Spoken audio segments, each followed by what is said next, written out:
Hi, boys and girls. Welcome to the Fox's Den. I'm Miss DeRenzis, and this is our newest segment, Bedtime Bookies and Milk.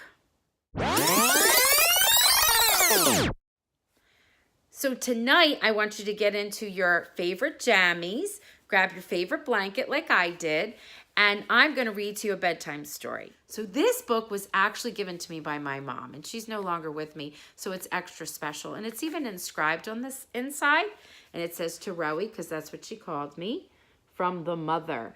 And what I love about this is my mom taught me how to read even before I went to kindergarten, and she taught me to read using bedtime stories. So I'm going to share one with you, one that I absolutely love, and it is about a lion and a mouse.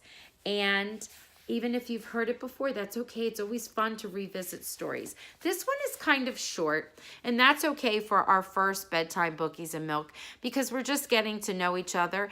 And I would hope that you would comment below and tell me some other bedtime stories you would like me to read with you. Plus, I have some surprises.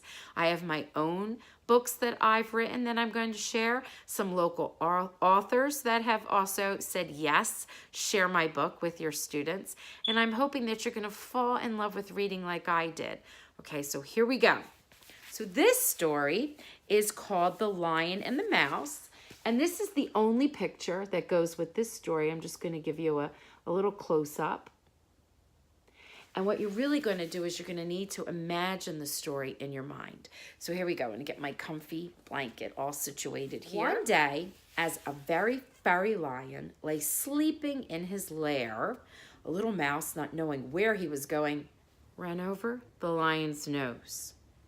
With a roar, the lion awoke and clapped his paw over the tiny creature.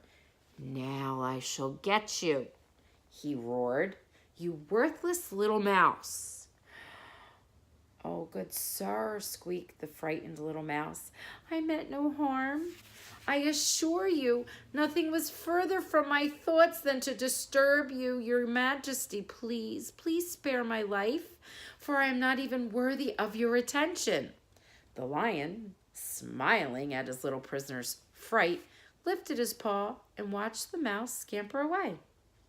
Months later, the lion was roaming the woods stalking his prey when he fell into a trap made of very tight ropes and placed there by hunters. "I can never escape," thought the unhappy lion, thrashing about hopelessly. "Oh, woe is me!" And he set up a roar that filled the jungle with its echo. The little mouse, scampering about his own little business, stopped, recognized the voice of the lion who had spared his life, and without a moment's thought, ran to the spot. Without wasting a moment, the mouse set to work nibbling and nibbling and nibbling and nibbling the ropes that held the lion until they fell apart. And before the hunters came to inspect their trap, the lion was free. "I thank you, good mouse," said the lion. "I see now that any kindness we can do is always worthwhile. I shall remember the lesson you taught me." The end. Love that story. Thank you for joining me tonight. I hope you will join me next Sunday at 7, where we have a really cool book that has a twist on Little Red Riding Hood and Lucille. And it's cute, and it's written by someone from my family, and she used to be a teacher too. It's a nice picture book. That one has beautiful pictures in it, and I will share them with you. You have a good night.